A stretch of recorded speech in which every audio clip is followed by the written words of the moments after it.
Hello, I'm Steve Solomon. I'm the Assistant Director of the Health, Safety, Environment Department, and I have the honor and privilege of co-facilitating with Brother Tom Duffy, one of the Safety and Health Specialists in the Health, Safety, Environment Department.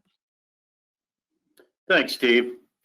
Today we're going to be talking about some of the resources the USW has been working on to help guide you through these difficult times. This will be a short overview on the topics covered by two of the fact sheets that are located on the USW website. A guide for USW local unions still at work, and recommended controls to reduce worker exposures to COVID-19. These two fact sheets can be accessed by logging onto our website, usw.org/COVID-19. Both of these documents can be downloaded, printed, and shared.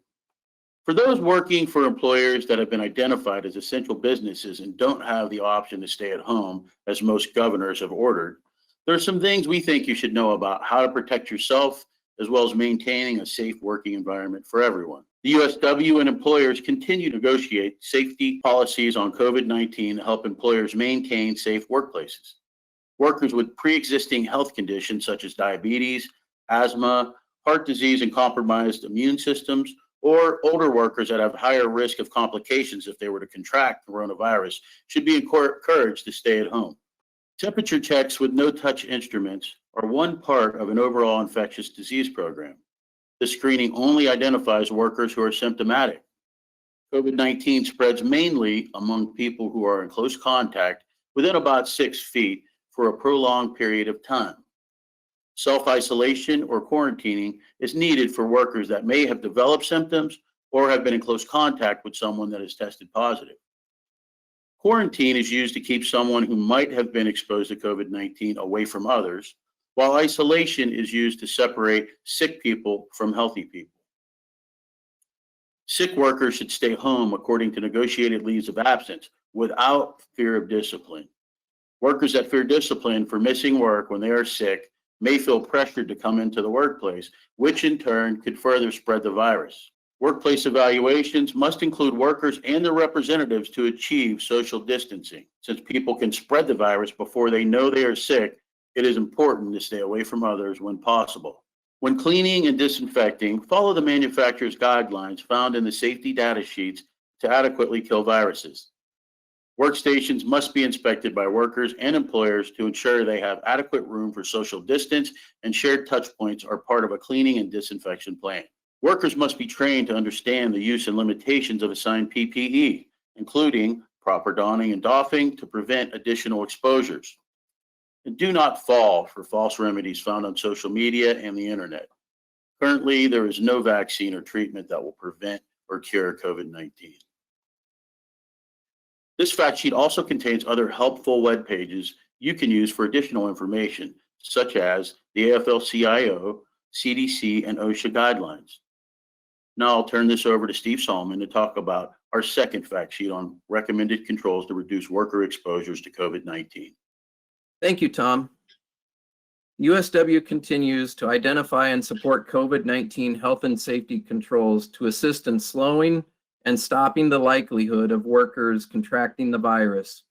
Some of these control measures are in place at USW represented workplaces, and in some locations, they are working on implementing these controls. Congratulations to local unions involved in the implementation of the control measures. USW is sharing what we have learned, illustrating how the hierarchy of controls put into practice protects our members and others in our workplaces. Although particular controls may not work for all workplaces, we will continue to monitor and share controls as a way of exchanging experiences, ideas, and insights for safer workplaces, as well as building collective approaches and a stronger union. This fact sheet has 5 sections: action plans, engineering controls, administrative controls, personal protective equipment, and additional information. I will provide a quick overview of these sections. Action plans. Each workplace needs to develop an infectious disease preparedness, response, and control plan with worker and union involvement, including a section for potential spike in infection rates and action plans as the economy is reopening. Some workplaces are or will be returning to work.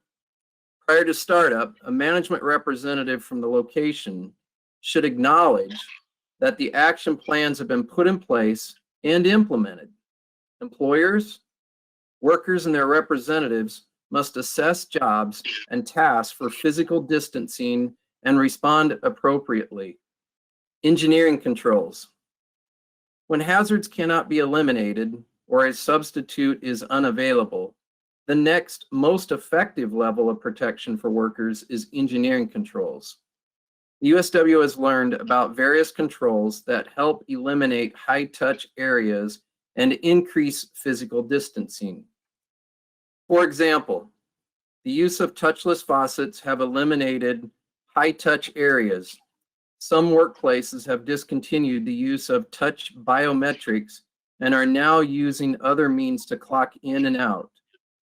Noise-canceling headphones with a microphone are being used to increase social distancing. There are many other engineering controls you will find in the fact sheet. As we move through the hierarchy of controls, administrative controls includes items such as policies and procedures, training and education, cleaning and disinfecting schedules and practices, social distancing, and more. Personal protective equipment, or PPE, is the last line of defense, but for those who need it, we want the best that money can buy. Workers using PPE must be provided with training and procedures on the proper use, care, and limitations. USW continues to ask for your cooperation in donating N95 respirators and other PPE to healthcare workers on the front lines. Additional information. Cloth facial coverings are only one part of a comprehensive infectious disease prevention and response plan. Cloth facial coverings do not do much to protect the wearer. However, a cloth facial covering does help protect others if the wearer has the virus and does not know it. For additional information, please refer to the fact sheet and other resources on our COVID-19 webpage about cloth facial coverings.